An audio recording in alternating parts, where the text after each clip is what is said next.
los legisladores, a los miembros de la Comisión de Régimen Económico, a todos quienes hoy, un día domingo, nos hacemos presentes en una jornada tan importante. En realidad, presidente, me gustaría empezar mi intervención un poco profundizando sobre la importancia y la urgencia de una ley como la que actualmente estamos tratando en la Comisión de Régimen Económico, una ley que definitivamente viene siendo necesaria hace mucho tiempo para el país. Sin embargo, por diferentes razones, todavía no se han logrado ordenar las finanzas públicas y buscar hacer las cosas bien nunca puede ser negativo. Buscar ordenar la casa nunca puede ser negativo. Buscar dar el mensaje correcto hacia el mundo entero nunca puede ser negativo. Un mensaje de claridad, un mensaje de responsabilidad, un mensaje de determinación, de saber exactamente hacia dónde se va. Por lo tanto, eso engloba muchísimo lo que significa esta reforma. Sin embargo, lo hemos tratado ya en la Comisión de Régimen Económico, lo hemos dicho públicamente en diferentes espacios de entrevista.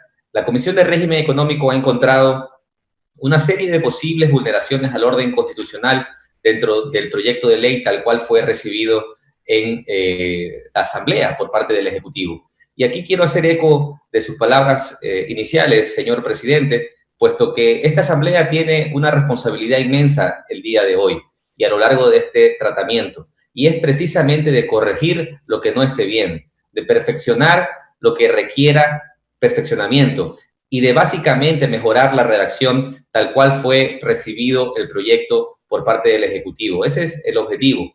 Me parece que la importancia, la urgencia y la prioridad de esta ley no está en tela de duda, señor presidente y compañeros legisladores.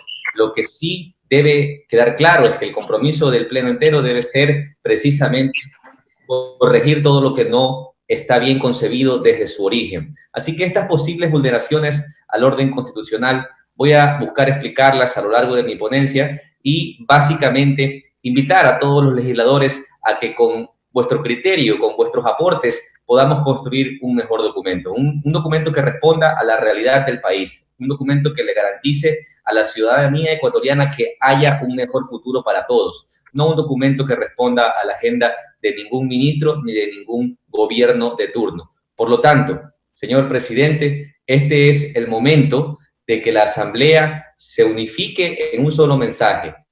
Lo dije el día de ayer en mi intervención en relación a la ley humanitaria. Cuidado, señor presidente, cuidado, se cree que para superar esta crisis la responsabilidad es exclusiva de la función legislativa. Aquí todos debemos poner de nuestra parte y todos debemos hacer lo que corresponde. Por lo tanto, no es solamente una responsabilidad exclusiva de la Asamblea Nacional, sino también del Ejecutivo. Y este es un mensaje, por supuesto, con el debido respeto al señor presidente de la República. Quiero empezar desde ya a entrar en materia.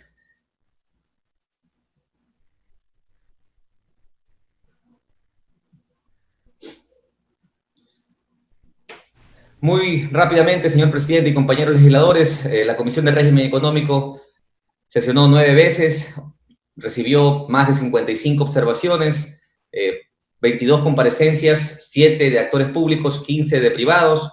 La ley estaba concebida con 49 artículos. Realizamos un procedimiento, señor presidente, yo diría un tanto innovador, para poder votar artículo por artículo, lo cual permitió que fueran aquellos artículos que alcanzaran una votación mayoritaria en la mesa, los que puedan en realidad ser incorporados como texto sugerido en el informe para primer debate. 42 artículos alcanzaron una votación mayoritaria.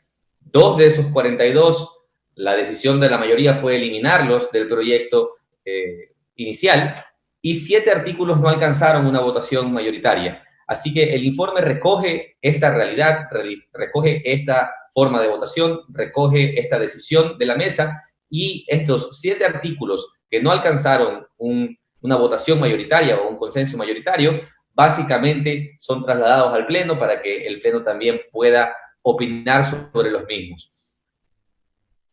En relación a los artículos que fueron eliminados, tanto el 6 como el 47, en relación al 6 el artículo 6 básicamente hablaba de la priorización de programas y proyectos de inversión. Hemos encontrado una aparente intención por parte del proyecto original que tiene que ver con la concentración de poder. Mucho se ha criticado a lo largo del tiempo este mal efecto que significa concentrar el poder demasiado.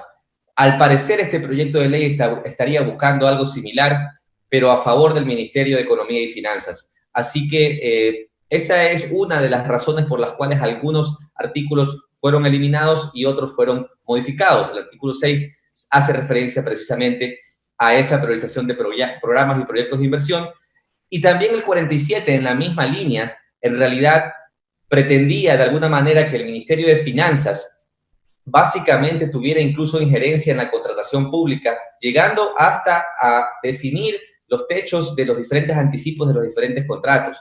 Creemos que de alguna manera lo que propone el proyecto original es tener un superministerio que en definitiva no solamente certifique la disponibilidad presupuestaria, sino que también planifique el territorio, luego también priorice la obra pública, luego también, como ya lo dije, básicamente intervenga en la definición de los techos de los diferentes anticipos e incluso llegara a tener capacidad sancionadora, algo que la misma Contraloría General del Estado ha generado la alerta y ha indicado que el Ministerio de Finanzas no puede convertirse en juez y parte. Por lo tanto, eso es, a breves rasgos, además de las posibles vulneraciones de orden constitucional que tiene el proyecto original, lo que nosotros debemos comprometernos a corregir. Insisto en esta parte, es urgente, es necesario que nosotros nos pronunciemos y aprobemos una mejor ley. Es urgente y es necesario porque simplemente, señor presidente, nosotros tenemos que entender como primera función del Estado que la crisis económica, que la crisis sanitaria, que la crisis de la pandemia, el problema tan profundo del hambre y de este virus tan perjudicial, tan mortal, tan letal, solamente se lo puede combatir con recursos, señor presidente. Y el Ecuador necesita decirle al mundo entero que está comprometido con hacer las cosas bien. Así que para precisamente lograr aterrizar recursos frescos a bajo costo, necesitamos tener este tipo de pronunciamientos. Por lo tanto, corrijamos, compañeros legisladores, todo lo que no esté bien en el proyecto original. Corrijamos y eliminemos lo que no haga sentido a la urgencia del proyecto. Más adelante voy a hablar también sobre algunas temporalidades que a criterio de la Mesa de Régimen Económico no son congruentes con la urgencia del proyecto. Así que también se han procedido a remover del proyecto original algunos temas que no convencieron a la mesa en relación, insisto, a las temporalidades.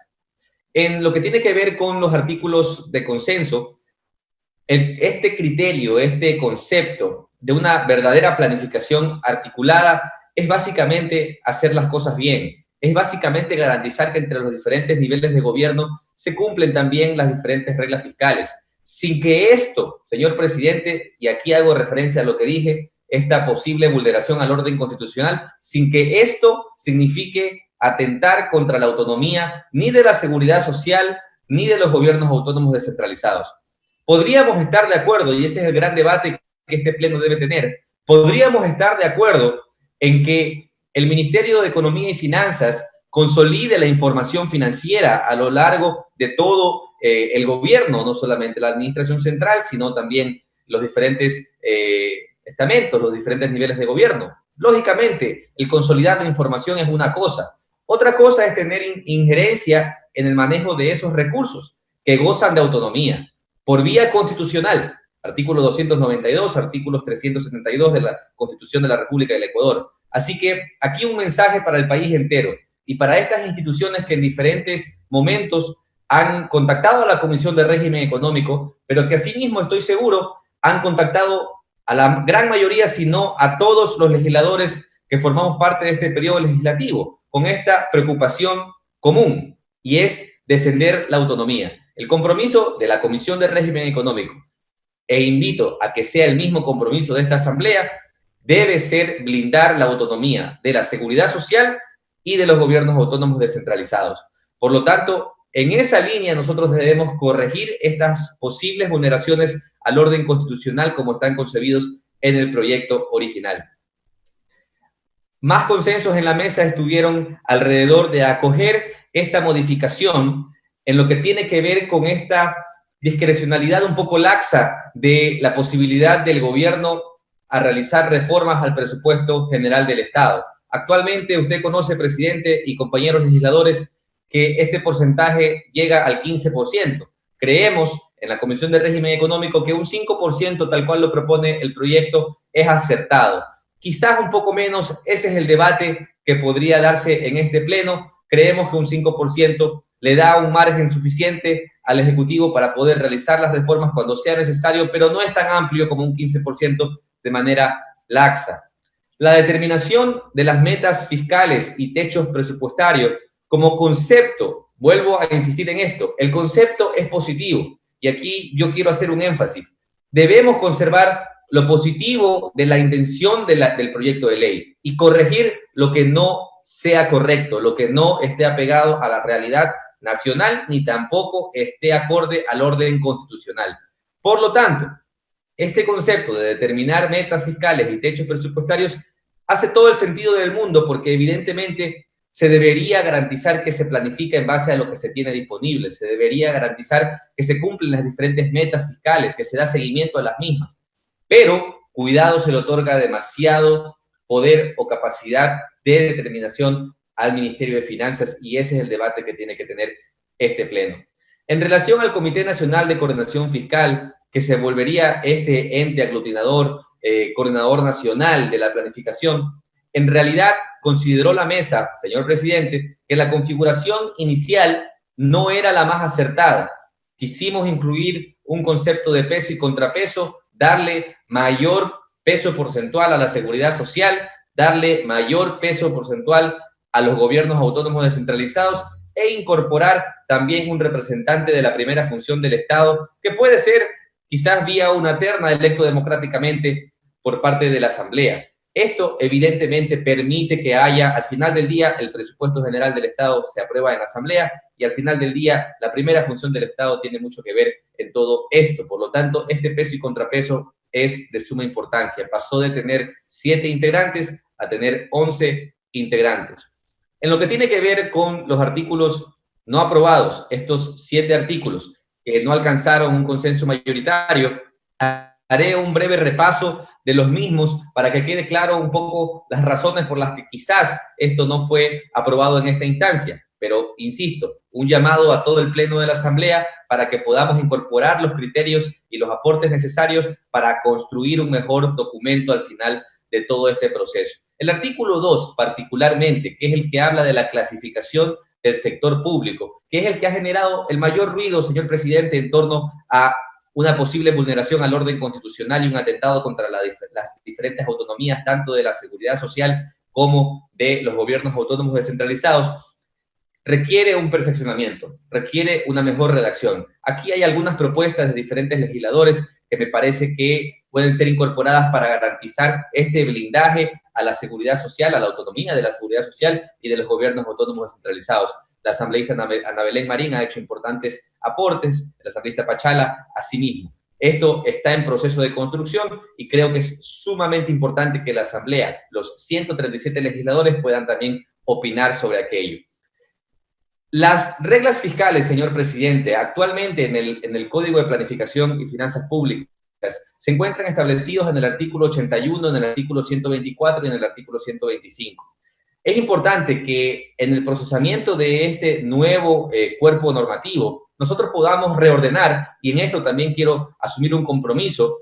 Evidentemente, cuando lleguemos ya a un informe para segundo debate, este proyecto de ley debe tener una revisión pormenorizada, exhaustiva, de consistencia, congruencia, coherencia, una revisión técnica que garantice que no existen contradicciones internamente en el documento. En este primer informe, toda vez que se implementó una votación un poco, insisto, diferente para realizar esta votación artículo por artículo, aún se requiere perfeccionamiento y se requiere pulir mucho más el documento para garantizar que no existan estas contradicciones. Por ejemplo, el artículo 11, que terminó siendo 10 en la renumeración, puesto que se eliminó el artículo 6, básicamente habla sobre el artículo 81 de la actual ley vigente del COPLAFIP, que en definitiva debería pasar a ser parte de un solo capítulo de reglas fiscales que esté en el artículo 40, originalmente artículo 41 del proyecto de ley, que con la renumeración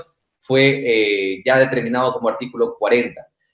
Asimismo, el artículo 16, que terminó siendo 15, que no fue aprobado, básicamente tiene relación con el artículo 6, que habla de la priorización de proyectos de inversión. Es decir, se procedió a eliminar el artículo 6, pero el artículo 16 no alcanzó los votos suficientes y es necesario que el Pleno decida aquello y la comisión lo traslade en sus respectivas votaciones ya para el informe segundo debate.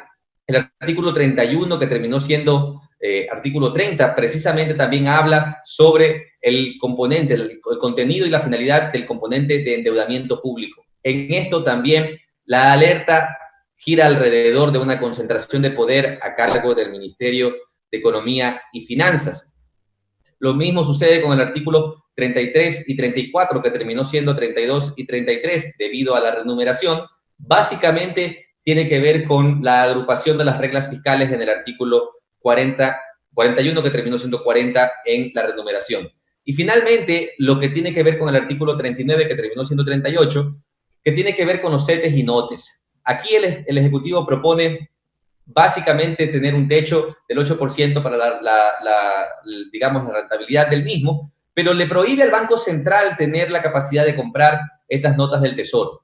Y en esto hemos escuchado algunos criterios, y aunque nosotros somos los primeros defensores de que no se utilice las reservas del país como caja chica de ningún gobierno de turno, evidentemente existen momentos, como por ejemplo lo que está atravesando actualmente el país, momentos en los que la iliquidez es tan grave y pone incluso en riesgo lo que nosotros venimos cuidando, que es nuestro proceso de dolarización. Básicamente podrían dejarse establecidas condiciones muy estrictas de fuerza mayor, en donde no para que signifique caja chica del gobierno, ni para que se le preste al gobierno de turno, sino para que se pueda de manera creativa utilizar mecanismos de inyección de liquidez a la economía a través de colocación de créditos de la banca pública. Esto se puede implementar si se deja establecido precisamente la posibilidad de que el Banco Central tenga acceso a estas notas del Tesoro. Así que aquí hay que realizar un análisis un poco más profundo de lo que podría implementarse en el país, pero insisto, es de extrema importancia que nosotros, como legisladores y como primera función del Estado, logremos aprobar una ley que sea mejor de lo que recibimos. El mensaje que le demos al mundo entero, presidente y compañeros legisladores, de ser un país que puede regresar a los mercados internacionales, a obtener mejores condicionamientos en el financiamiento de sus proyectos, para afrontar los diferentes retos que como país tenemos, hoy es lo más importante que podemos hacer. Estamos también incorporando y reconociendo que el proyecto le autoimpone al país una buena práctica de ahorro, con la creación precisamente de este fondo de estabilización y también con la asignación para mitigación que asciende al 3% para mitigación de riesgos. Evidentemente, incorpora estas buenas prácticas de ahorro, presidente, que hoy no quisiera profundizar mucho más en esto porque ya se ha dicho suficiente. Cuánto bien nos hubieran hecho tener esos fondos que en el pasado se criticaron para garantizar una mejor reacción ante una pandemia como la que estamos atravesando. Es una de las principales razones por las que, en definitiva, países vecinos han podido realizar mejores movimientos, movimientos financieros, puesto que contaban con estos diferentes fondos. En todo caso, presidente, que quede claro, la Comisión de Régimen Económico tiene un consenso, me parece, unánime en relación a la defensa de la autonomía, tanto de la seguridad social como de los gobiernos autónomos descentralizados. Podemos debatir, y en eso vamos a comprometernos, sobre cómo garantizar esa defensa, sobre cómo blindar esa autonomía, sobre cómo garantizar que los aportes de los ecuatorianos a la seguridad social se mantienen como lo que son, aportes de privados, y por lo tanto, con eso nosotros vamos a garantizar un mejor documento. En relación a lo que mencioné hace un momento de la temporalidad, nosotros encontramos algunos temas que no nos convencieron, por ejemplo, en torno a los laudos arbitrales, que hablaba sobre una temporalidad del 2022, eso fue corregido en el documento. No nos convenció que esto se dejara abierta la posibilidad de que de alguna manera se pueda afectar los intereses del Estado. Como usted lo ha dicho, presidente, esta es una ley perfectible y para eso estamos aquí. Por eso hemos también escuchado a los diferentes comparecientes del IES, del ISFA, del ISPOL, a los gobiernos autónomos, a la AME, con Agopare, con GOPE y demás. Es importante que hoy nos unifiquemos en este mensaje de combatir el hambre, de combatir el virus. Para eso se requieren recursos, señor presidente, compañeros legisladores. Y por eso la importancia de aprobar una buena ley, aprobar una mejor ley, porque independientemente, así no estuviéramos atravesando una pandemia, el ordenar las finanzas públicas, el hacer las cosas bien, el darle este mensaje al mundo entero de que somos un país responsable es y siempre será algo positivo. Todos, señor presidente, debemos hacer lo que nos corresponde. Ya lo he dicho antes, la Asamblea Nacional lo está haciendo, el Ejecutivo debe hacerlo. Insisto en esto, si somos justos, debemos reconocer el gran esfuerzo que el presidente de la República está haciendo en una crisis sin precedentes, una crisis que ningún otro presidente en la historia republicana jamás ha tenido que vivir. Sin embargo, yo creo que el frente económico tiene que tener correcciones, debe corregir lo que está haciendo con el manejo de la deuda. El día de ayer hice una presentación sobre lo que tiene que ver con la calidad de la deuda, sobre el mejoramiento de esas condiciones para generar mayor liquidez, un mejor manejo de la deuda nos va a permitir tener mayor liquidez, una mejor planificación nos va a permitir tener mejor inversión en la obra pública y tener mejor desarrollo, finalmente, en los ecuatorianos.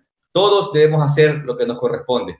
Asamblea Nacional, Ejecutivo, sector financiero. El sector financiero, señor presidente, y con esto voy concluyendo, el sector financiero también tiene que recibir un llamado de atención por parte de esta Asamblea, señor presidente y compañeros legisladores, para que no se vuelvan o no sean posibles de escuchar historias tan desgarradoras como, por ejemplo, la de Guido, un dueño de un restaurante en Ricaurte, en mi provincia de Manabí, quien con una rabia absolutamente justificada me contaba su historia de que él había hecho un crédito antes de la pandemia, alcanzó a pagar una cuota, luego tuvo que cerrar por obvias razones, por el virus. Lo llamaron de una institución financiera para que se acerque a acogerse a las ayudas, entre comillas, que estaban ofreciendo, y la gran ayuda terminó siendo que las 2 cuotas que él no había podido cumplir, tenía que refinanciarlas para que el crédito que originalmente era de $3.500, ahora fuera de $4.200. Don Guido preguntó, ¿acaso esto es ayuda? No lo es, compañeros legisladores, no lo es, presidente. Un llamado también al sector financiero para que también hagan lo que corresponde. Lo que deben hacer es reubicar esos pagos al final del crédito, sin cargo alguno para los ecuatorianos. Nosotros debemos hacer lo que nos corresponde también como asamblea, aprobar estas 2 leyes que hoy estamos tratando, aprobarlas de mejor manera, corregidas, perfeccionadas, garantizando que no violentan, no se van en contra de nuestra Constitución y que le dan resultados al país, que le dan un buen mensaje a los mercados, que le dan un buen mensaje al mundo entero. Gracias, presidente y señores legisladores, la invitación para que todos sus aportes, estaré atento a sus intervenciones, para que todos sus aportes nos permitan construir juntos una mejor ley. Muchísimas gracias, presidente. Esa era la intervención del ponente de este informe, elaborado en la Comisión de Régimen Económico.